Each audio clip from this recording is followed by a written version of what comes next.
Hola, bienvenidas al podcast de Cos Territories. Estoy muy contenta de estar aquí con María del Rosario Yayo. ¿Qué tal? ¿Cómo estás? Muy bien, a mí también me gusta mucho que estemos juntas para poder conversar, para una conversa entre las dos. Qué maravilla. Oye, pues, ¿quieres empezar a contarnos un poco sobre ti? Bueno, pues mira, yo nací en Colombia, en una ciudad intermedia que se llama Manizales, que es una ciudad muy conservadora y tradicional, y por lo tanto siento que también muy expulsora de mucha gente. Crecí en una familia, soy la mayor de 3 hermanos, eh, y, y crecí en una familia de unos papás profesionales, abogados, que estudiaron en una universidad muy liberal de pensamiento.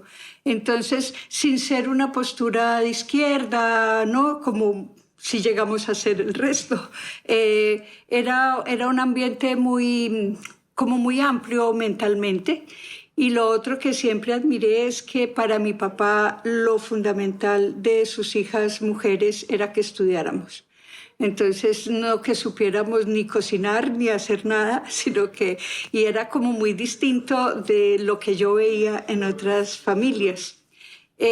También siento que tenían como un compromiso social con lo cercano, con que la gente cercana viviera dignamente, y eso ya es un cambio fundamental en un país clasista y feudalista como Colombia, ¿no? Que son las prácticas de nuestros países. Pues soy una mujer de clase media, ¿no? Y entonces, pero sí hay un arribismo muy serio, y sentir que eso no pasaba en mi familia, sino que había otra mirada, ahora en este momento y ya desde hace tiempos lo valoro mucho, ¿no? Estudié medicina y en la universidad fui líder estudiantil siempre, pues, ¿no? Como en muchos espacios, recibí mis primeras palizas, mis primeros encarcelamientos, todo desde que estaba en la universidad, porque Colombia ha sido una sucesión de gobiernos represivos sin importar a qué partido pertenezcan. Entonces, bueno, para mí como que estar vinculada a procesos sociales ha sido como muy natural desde siempre, desde los procesos estudiantiles, del derecho a la educación, a una educación más libre, crítica, junto con el acceso a la salud y el tema de salud pública. Son como dos temas que me motivaron mucho desde la universidad, y entonces pues creo que ha sido como una vida muy larga, como con una conciencia. Soy mamá de un chico y una chica. Él es director de cine y ella es bióloga y es profesora de yoga. Y me siento muy feliz porque siento que tienen una postura ante la vida y una visión también crítica y un compromiso que, digo yo, para qué más, que mayor alegría, ¿no? Y emoción que ser mamá de dos buenas personas. Y tengo un nieto que es una cosa muy hermosa, Ay. que tiene 8 años y que ojalá le dure un poco, su actividad favorita es leer. Entonces digo yo, uy, qué emoción, tengo un chico que lee en esta época. Entonces, un poco esa es una parte de mi historia. Luego ya estuve más comprometida en temas más organizativos, y durante mucho tiempo fui la coordinadora de la campaña contra minas antipersonal en mi región, porque Colombia sigue siendo, después de Afganistán, el país que más víctimas tiene en el mundo. Y ese fue ya un momento muy crucial es que no me gusta decir militancia, porque no me gusta usar ese tipo de palabras. En mi compromiso vital, ese fue un momento muy clave, porque tuve como mujer y como mujer feminista que estar en espacios profundamente patriarcales y militaristas, que me enseñaron mucho, pero que también hicieron que me tuviera que ir del país, ¿no? Entonces soy una mujer refugiada, Durante largo tiempo fui solicitante de asilo, pero es un proceso revictimizante por el que no quise continuar. Pero como el refugio no me lo tiene que conceder ningún país, sino que es mi identidad, como me considero yo, soy una mujer refugiada, feminista y desde donde esté procurando que haya un mundo mejor y que vivamos sabroso. Qué hermoso, qué bonito compartir contigo y escuchar tu historia. Me siento muy identificada además porque, como sabes, yo vengo de México, un país también clasista, machista, con muchísima desigualdad y corrupción. Entonces, estaba reflexionando sobre las preguntas que venimos a resolver aquí hoy y pensaba, bueno, ¿qué significa ser activista, no? Y me fui para atrás y pensé, por supuesto, en México una crece viendo desigualdad y pobreza y miseria muy profunda. Yo soy de la Ciudad de México y al contrario de tu territorio, que a lo mejor en algún sentido sientes que desplaza, mi territorio acoge, ¿no? Todas las personas pues, que vienen a buscar una gran oportunidad a la ciudad, por supuesto. Y entonces eso también trae mucha desigualdad, ¿no? Y cuando creces viendo alrededor, dentro de tu privilegio en la clase media, como tú bien entiendes, que no todo el mundo tiene la misma tranquilidad o la misma oportunidad de estudiar o de tener 3 alimentos al día o un techo o una salud digna que tú, pues creo que el activismo no es una opción, ¿no? Es simplemente algo que nace de observar a nivel profundo pues lo que hay alrededor, ¿no? Claro que cuando llegué aquí, por ejemplo, pues me dio mucho shock ver que hay necesidades en todas partes, ¿no?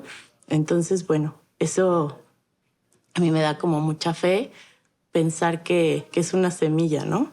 Que es una semilla que está sembrada por todos lados y que justo, pues la forma de hacer activismo para mí es hacerlo en comunidad, ¿no? En colectiva. Aunque tal vez siento que aquí en Europa es un poco más complicado.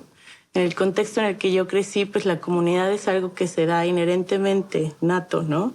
Por ejemplo, yo vivía antes de venir aquí en un edificio en el que teníamos una composta en la azotea, todas las vecinas, y había una yaya bastante sola en el edificio y entre varias vecinas le daban de comer, la iban a ver cómo estaba, cómo se sentía, le compraban algún medicamento que necesitaba. Y eso es algo que pasa, siento en este contexto, pues muy naturalmente, que a lo mejor aquí nos hace falta y es algo en lo que me gusta trabajar, ¿no? Porque, bueno, en colectiva hacemos mucho más, ¿no? Y hacemos que resuenen mucho más nuestras voces. ¿Para ti cómo fue llegar aquí? Totalmente, gracias por compartir. Pues mira, yo me considero privilegiada porque yo llegué a través de un programa de becas que tenía, porque después ya por motivos económicos no se pudo continuar haciendo, la Taula por Colombia, por la paz y los derechos humanos en Colombia, concedía unas becas que son lo que se llaman como una beca de enfriamiento, de sacar a personas en riesgo del país para que estén un año por fuera y su situación de seguridad pues se mejore y el nivel de amenaza aminore. Entonces ese era un programa hermoso en el que veníamos a estudiar en la Escuela de Cultura de Pau, el posgrado de Cultura de Paz y Resolución de Conflictos, y al mismo tiempo hacer incidencia por la organización a la que pertenecíamos, que en ese momento yo llegué por la campaña contra minas antipersonal. Entonces siempre he sentido que mi forma de llegar, así fuera desde un momento como difícil y duro de mi vida, siempre fue como con un nivel de bienestar también emocional, porque había una red que me estaba protegiendo y cuidando, ¿no? Y venía a hacer un trabajo específico. Entonces siempre he sentido que es diferente. Es distinto cuando ya por el nivel de indicadores de seguridad en Colombia fue rojo y ya la recomendación tanto de organismos de seguridad del Estado, quien lo hubiera dicho. Y el gobierno catalán, la recomendación fue no regreses, quédate aquí. Y tomar esa decisión ya fue otra cosa, ¿no?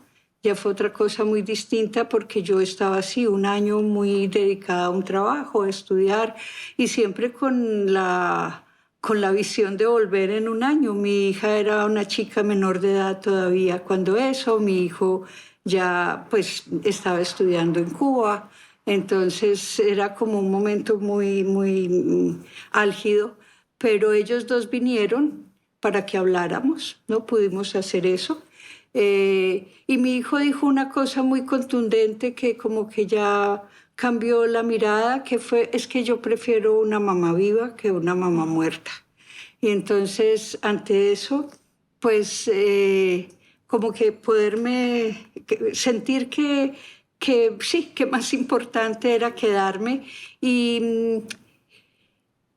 y aprender a estar aquí sin victimizarme, pero sabiendo que era una víctima y tratando de entender esta cultura que, como tú dices, yo he aprendido a querer mucho. Yo me siento también muy amante de lo catalán. No sé el resto de España si me caería tan bien o no.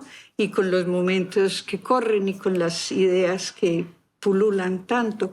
Pero durante mucho tiempo para mí Cataluña fue como un novio bonito, que es el novio que saca lo mejor de ti, ¿no? Y estoy de acuerdo contigo con su construcción de comunidad y lo miro con mucha tristeza porque siento que es un resultado de un tiempo tan largo de dictadura del que todavía no se han curado.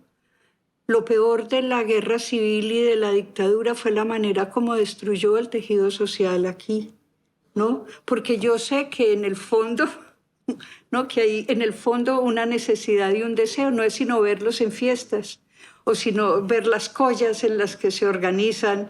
Entonces, creo que he aprendido a querer mucho Cataluña, un poco eso. Y te puedo preguntar a ti cómo llegaste aquí. Claro que sí. Vale. Mira, yo era parte, bueno, sigo siendo y seguiré por siempre, ¿no? En el corazón, pero activamente. Era parte de un colectivo llamado Contaminantes Anónimos en México. Tenía una pequeña editorial llamada Tinta Roja Editoras. Estábamos trabajando, pues, en un proyecto muy bello, colectivo de puras mujeres feministas. Hacíamos muchísimo trabajo activista desde el mundo editorial, ¿no? Trabajamos con muchas organizaciones. Y bueno, como tú sabes, ser feminista, periodista, mujer en México, activista ya es como una receta para ser una persona incómoda, ¿no? Entonces yo, igual que tú, llegué aquí pues huyendo del país por motivos de seguridad.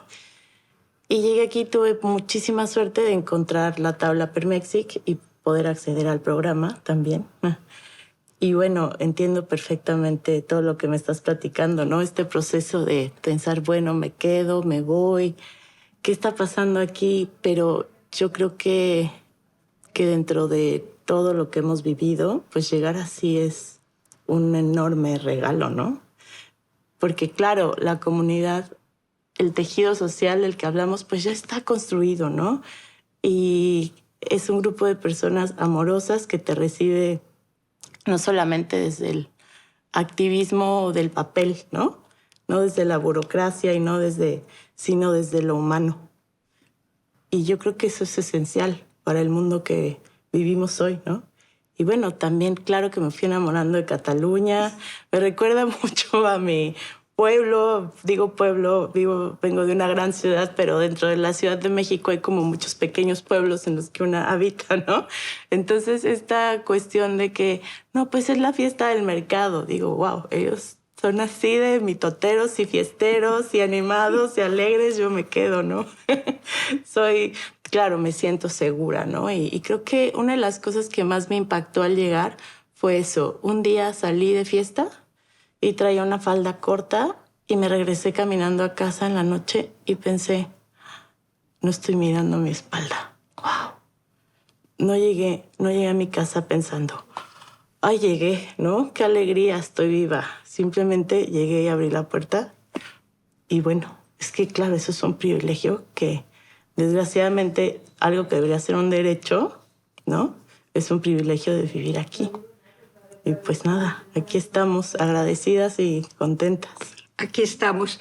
Y dijiste una cosa que no puedo como dejar pasar de comentar, porque al fin y al cabo estamos hablando de cuerpo y territorio, ¿no? Que yo creo que vivir aquí, el primero que se acostumbra a vivir en un espacio de paz y de seguridad es el cuerpo. Y después como que caes en cuenta. No, porque yo he sentido exactamente lo mismo que tú. Llegar a la 1 de la mañana en el metro y saber que en esencia no me va a pasar nada fue como un wow, porque yo no me acuerdo de mi vida sin haber llegado de fiesta en taxi y diciéndole al taxista, espere a que yo entre, ¿no? Entonces, la apropiación del espacio público, de que yo tenía un territorio donde puedo desenvolverme y vivir en términos generales, con unos niveles de seguridad que desafortunadamente no tenemos, fue como también muy impactante para mí. Yo creo que sigue siendo, ¿no? Claro. Porque no estamos acostumbradas. Sí, y cómo lo agradece el sistema nervioso, ¿no? Para mí fue súper importante entender qué es el privilegio, ¿no? Porque, a ver, claro, cuando estamos pensando en que lo personal es político, por supuesto, y cuando estamos pensando que venimos de países donde lo que la gente hace la mayoría del tiempo es sobrevivir, pues ¿cómo vas a ser una persona que está en acción si apenas sabes que hoy les vas a poder dar de comer a tus hijos o no? ¿No? Entonces creo que eso es algo también que yo abrazo mucho, como el privilegio de tener el espacio mental, ¿no? Para poder pensar pues más allá de la supervivencia del día a día, ¿no? Que Total, perdón, es que te hacen sentir qué es lo que significa ser sujeta de derechos, ¿no es cierto? Porque es que cuando tú lo quieres transmitir en espacios de tanta vulneración de los mismos derechos, de tanta condición indigna, te sientes diciendo un discurso académico, ¿no? Como que pelee por sus derechos a alguien, como tú dices, que por lo primero que tiene que luchar es por poder comer, ¿no? Entonces entiendes qué significa ser sujeta de derechos, qué significa tener una interlocución directa con los representantes del Estado sin que te mueras del susto. Para mí hablar con un policía en Colombia era lo peor que me podía pasar, o ir a hacer una reclamación a una oficina pública es como, pero ¿qué estás diciendo? Bicho infecto, ¿cómo vienes a reclamar? Y saber que aquí hay otro nivel de interlocución que no es perfecto para nada y que tiene unos trazos racistas y xenófobos horribles, que ojalá hablemos de eso, pero sí, es otra cosa, que el cuerpo lo siente. claro, totalmente. Y bueno, esto me trae un par de reflexiones, ¿no? O sea, para empezar, el sistema racista, claro, ese también es un privilegio, ¿no? El color de piel que tienes, la educación, las oportunidades que tuviste en casa, pero simplemente estar aquí, pues yo veo muy claramente cómo el sistema, claro que es racista conmigo, pero también es mucho más racista con otras personas, ¿no? Y yo creo que eso siempre hay que, pues, decirlo en voz alta, porque pues no todo el mundo aquí tiene estos derechos de los que yo estoy hablando, ¿no? No todo el mundo aquí. Y regreso, es lo mismo, ¿no? Y lo digo muy seguido porque me da mucha rabia que estos derechos hoy en día no son derechos, son privilegios que gozan algunas personas. Y bueno, que en teoría, ¿no? Deberíamos tener todas y todos como sociedad. Y bueno, creo que esa es la lucha, ¿no? Sobre todo también tratar de abrazar a las personas más vulnerables. Hay un montón de organizaciones aquí muy bonitas como Solidarity Wheels, las compas que están, claro, en Melilla, recibiendo a las personas que vienen desde África.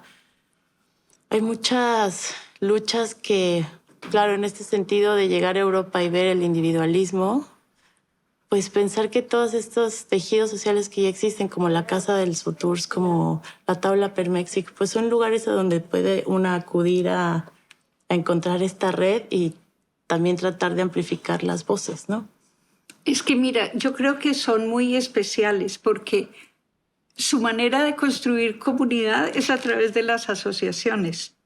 Es lo que yo encuentro, ¿no es cierto? Que a través de asociarse, a través de formar parte de un grupo, es su forma de crear comunidad, no es con el vecino, no es, ¿no? Y entonces su tejido social más próximo es ser parte de un grupo reivindicativo, de un grupo de denuncia, ¿no? Entonces, eso para mí es muy especial.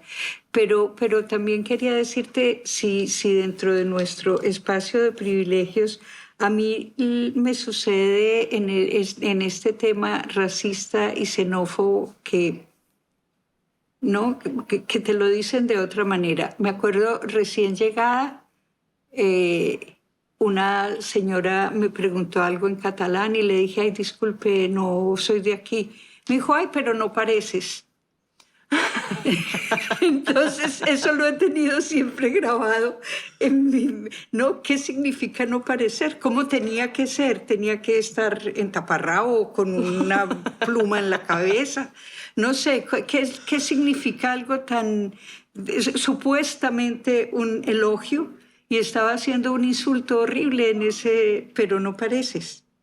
Y me sigue, yo ahora te cuento en qué trabajo en el día a día, pero me impresiona mucho que todavía hoy, 30 años después, los chicos en los colegios me siguen hablando de Pablo Escobar y me siguen saludando como, hola, parce. Entonces, pues digo yo, uff, qué daño más grande, ¿no?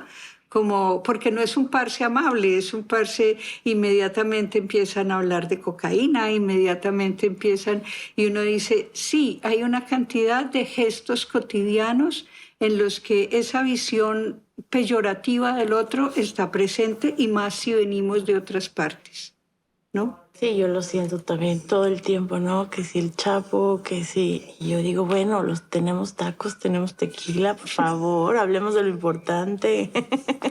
Claro, y nuestros propios discursos racistas, ¿no? Para mí ha sido también una gran, sí, como abrir los ojos ante los propios discursos racistas, clasistas, xenófobos que tengo yo por la educación que recibí en un país machista, clasista, xenófobo. Pues claro, tenemos que hablar de esto, darnos cuenta y también construirlo desde adentro, ¿no? Eso es algo para mí importante del activismo, que cómo una va a cambiar el mundo si sigue reproduciendo todos estos discursos del sistema tan dañinos.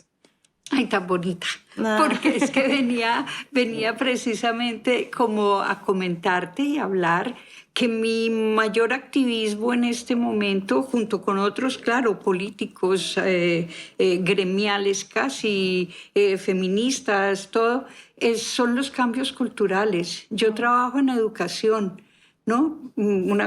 Siempre me ha gustado y bueno, y ahí estoy. Y son procesos de trabajo con los chicos en temas de justicia global, en temas de construcción de paz. Y cada vez, pero cada vez más convencida de que los cambios culturales son fundamentales, porque yo trabajo y lo quiero considerar una incidencia muy importante dentro del activismo, la incidencia en el cambio interno, porque es que si no, no avanzamos, porque yo veo Colombia es un país con una base legal garantista, que la ves en la letra y dices, uy, pero qué constitución tan bonita, ¿quién escribió esta obra de arte, no? En papel. Y Colombia tiene el bolígrafo más largo del mundo porque es un boli que firma todo lo que le piden, ¿no es cierto? Nos suscribimos a todos los acuerdos, a todos los tratados, a todos los pactos, y son papel mojado. Porque no solamente porque no los cumpla quienes son responsables de hacerlo, sino porque eso no logra cambios culturales, porque la gente no se apropia del tipo de país que tenemos. Y entonces, si tú no cambias también y si no ves el mundo de otra forma diferente a como quieren que la vean quienes han dominado durante siglos, pues es muy difícil lograr, ¿no? Y yo siento que es un activismo potente también enfocarse ahí. Claro, porque además venimos de una historia que está escrita, pues, por el 50% de la población, que son los hombres. La historia no la escribieron las mujeres de las cavernas, ¿no? Y uno escucha la evolución a partir del cuerpo de, no sé, los restos de una mujer que encontraron. No, uno escucha la historia a través de la narrativa de un hombre, ¿no? Entonces, por eso para mí como escritora es muy importante siempre traer a cuenta, pues, el trabajo de mujeres, una perspectiva feminista. Claro, es que es absurdo, pero vivimos en un mundo construido por y para los hombres. Y para mí como ecofeminista, pues desde lo personal y desde lo colectivo y con mi voz, es súper importante hacer notar y encontrar las maneras de cambiar estos discursos. Además tienes la herramienta más bonita, que es la palabra, ¿no? Tienes una herramienta poderosa, que es la palabra. Entonces, qué bueno, qué Tan bueno. poderosa como la tuya, la educación. Gracias, sí, sí, yo creo. Mira, y me quedaba resonando que te nombras desde el ecofeminismo. Yo aún no soy capaz de ponerle como un apellido a mi feminismo, ¿no? Siento que efectivamente que tiene unas vivencias y un enfoque y unas pulsiones, unas pasiones de con quiénes quiero estar y sobre todo sin polarizar. Yo sí creo que una de las preguntas fundamentales es ¿de qué lado estoy? ¿No? Yo siempre como que cada pasito de lo que hago en la vida es como ¿de qué lado estoy? Y siempre me quiero colocar como sujetas políticas del lado de las víctimas, ¿no? De quienes no lo están pasando bien o de quienes son directamente, pues, violentadas por esta sociedad. Pero todavía no ha avanzado a ponerle un apellido a mi feminismo. Ya llegará, algún día llegará, pero por ahora siento que es que no quiero como sí, enredarme demasiado, sino soy más bien como un animal de acción. Entonces es un poco por ahí. Te entiendo muy bien, pero hay una parte que para mí es importante y me ha costado muchísimos años trabajar internamente. Y es que, claro, creciendo como mujer en el contexto en el que yo crecí en América Latina, en un mundo conservador, pues la mujer no tiene la posibilidad de expresar sus logros de ninguna manera. La mujer está en la cocina calladita y cuidado si sales y cuidado si dices algo incómodo. Y para mí como mujer, ahora tengo 38 años y me ha costado 38 años aprender esto. Es importante posicionarme en un lugar y reconocer lo que he hecho y reconocer mi trayectoria y abrazarla, ¿no? Con lo bueno, con lo malo, sabiendo, por supuesto, que nadie sabe todo y que no es fácil ser coherente porque somos parte de un sistema que nos orilla prácticamente a contaminar todo el tiempo, a consumir todo el tiempo, a vivir de forma individual, a tener a veces, pues sí, cuántas activistas están trabajando en 1000 situaciones que a lo mejor pues no son las más adecuadas o las más coherentes con sus principios. Claro, pero una cosa es que estamos resistiendo, ¿no? Que estamos resistiendo y entonces hacemos absolutamente todo lo que esté en nuestras manos para que las cosas cambien, pero a veces las acciones se ven pequeñas, ¿no? En la mar de problemas que hay afuera en el mundo, pues, claro, el 2 de febrero me parece llegamos a 1.5 grados por primera vez.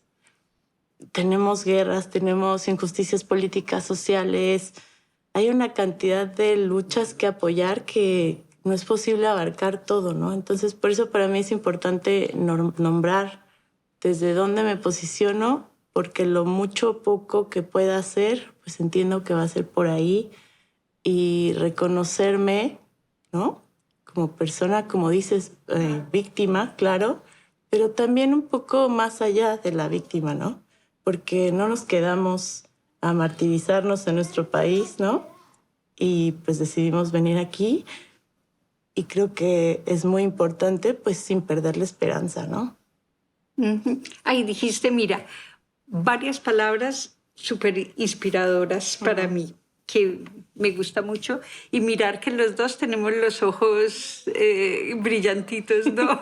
De esta conversación que nos atraviesa de tantas formas, ¿no? Que nos permite como reconocernos y estar atravesadas por la misma emoción. Eso también me gusta mucho y no nos están viendo, pero aquí tenemos los ojos mojaditos. Yo creo que sí las nos dos. Están viendo.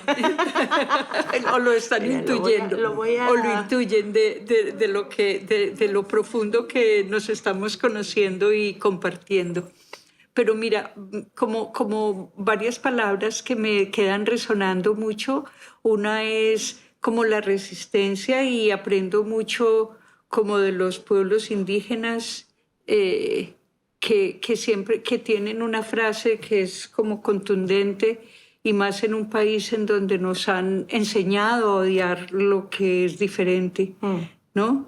Es como hay un proceso educativo de hacernos odiar la diferencia, ¿no? Entonces, que dice, resistir no es aguantar, ¿no? Entonces, eso me gusta mucho porque a veces cuando hablamos de los procesos de resistencia también es como llevar un fardo muy pesado, pero también no, como no, resistir es que sí, estamos como cada vez más ahogados por tantas pérdidas de espacio, pérdida de aire, pérdida de capacidad, ¿no? Que a veces resistir es pesado, pero también no es aguantar, al contrario, es encontrar con quién hacerlo. Me dejó resonando mucho también el concepto de víctima. Me parece muy clave porque también es como un privilegio, pero es cada vez considerar a las víctimas sujetas políticas, ¿no? No, aquí molesta mucho el término víctima, y yo les digo, es que a veces acceder a automirarse como una víctima en unos países donde a las mujeres no nos pasa nada, donde la violencia sexual ni siquiera es algo que se denuncie, donde el maltrato callejero es parte del ambiente. Entonces, avanzar a considerarse víctima, pero sí, coincido contigo, es que la única manera de trascender eso es si hay justicia. Si hay verdad, si hay justicia, si hay una reparación, porque si no nos toca como curarnos a nosotras mismas, ¿no? Y hay necesidad de una sociedad y de unos estados que se hagan cargo y que tomen medidas con respecto a eso.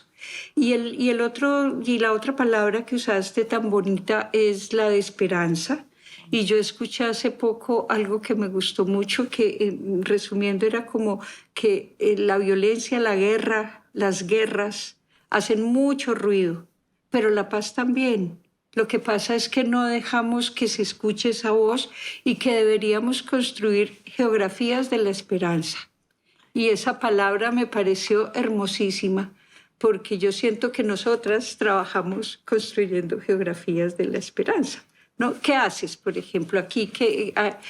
¿Cómo pensarías si pudieras cambiar cosas? ¿Cómo lo harías? Me encanta la pregunta que me estás haciendo y todo lo que me estás compartiendo. Y wow, me encanta. Gracias por compartir.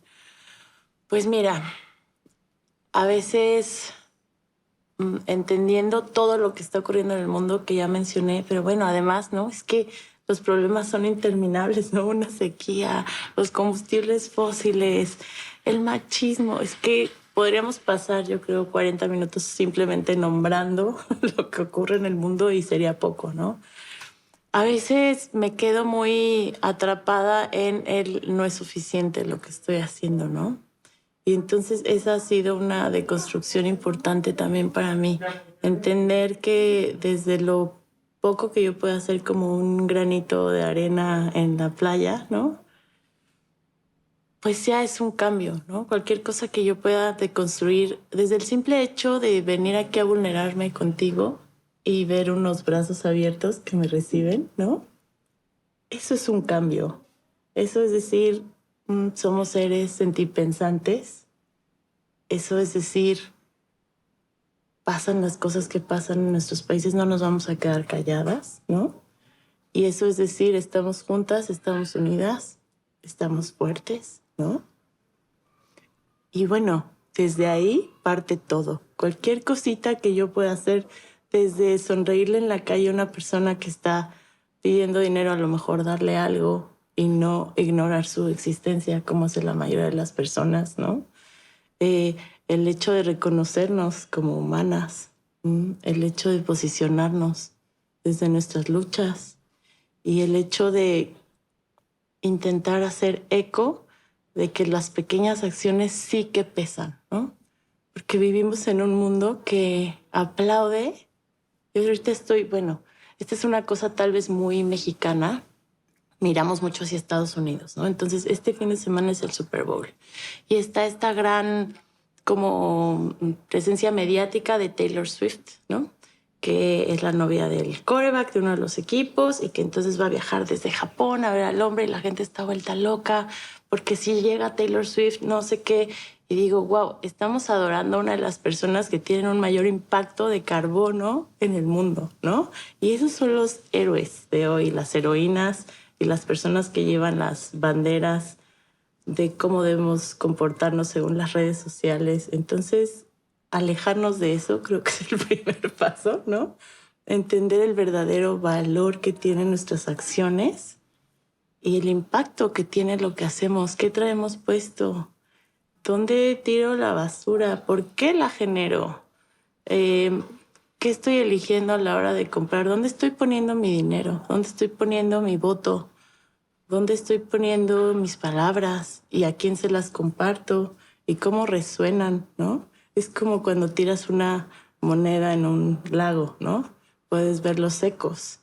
Y para mí eso es muy importante. Para mí es como ahí desde la forma de construir más profunda que ha sido, pues, sanar, ¿no? Sanar, sí, tantísimas cosas que tiene una como mujer que sanar, ¿no? Pero sanar y compartir, sanar y hablar, sanar y propiciar círculos para que las personas, por lo menos a mi alrededor, tengan una plataforma también para sentirse capaces de vulnerarse y hablar, porque vivimos en un mundo además que tiene una gran epidemia de salud mental, ¿no? De soledad, de tristeza. Entonces, a veces, aunque se ve inabarcable todo lo que pasa en el mundo, ¿no? Y el simple hecho de darle un oído a alguien es una acción, ¿no? Y entonces creo que ya no estamos en un momento en donde ser activista sea una opción. Te lo decía al principio. Me gusta que regresemos ahí para ir cerrando. Yo creo que ser activista ya es un deber moral, ¿no? Porque somos humanas y estamos aquí.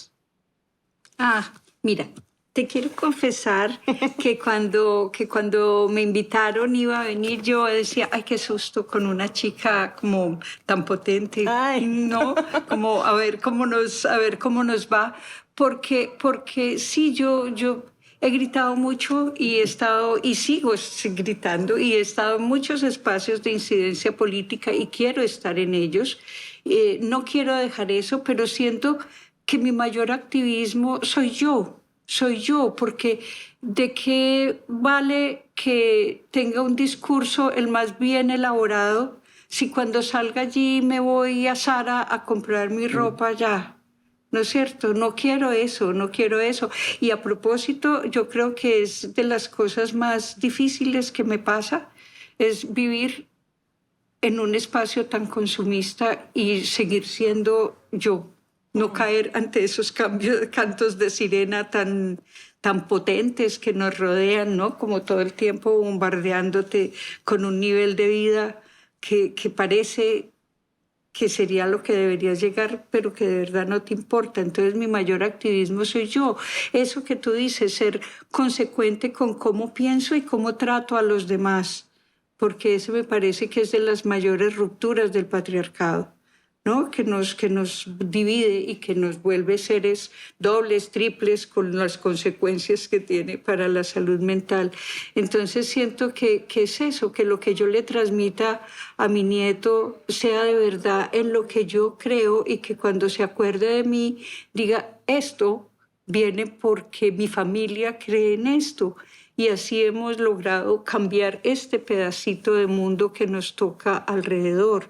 Yo aspiro es como a crear como armonía, justicia y abrir los ojos en el espacio en el que estoy, porque además estamos, como dices tú, demasiado rodeadas de ruido y de falsedad, ¿no? Que es lo que está haciéndole tanto daño al mundo, tantas mentiras que se vuelven verdades para la gente.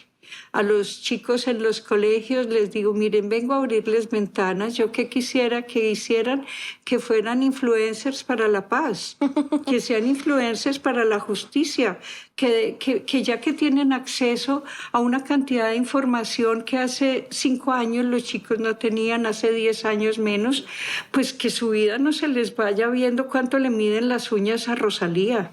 No, por favor.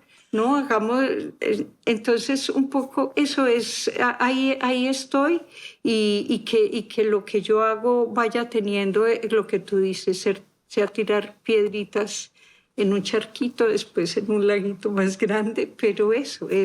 Y creo que así trabajamos mucho las mujeres y que si lo hacemos cercanas, unidas, si buscamos más lo que nos une que lo que nos separa, porque eso también es un interés del patriarcado, que nos peleemos entre las mujeres, ¿no? Y que haya unos matices, o hay unos obviamente que no soporto y quienes se disfrazan de feministas y al tiempo son racistas, pues mira, te diré, son cosas completamente imposibles de que coexistan en el mismo espacio.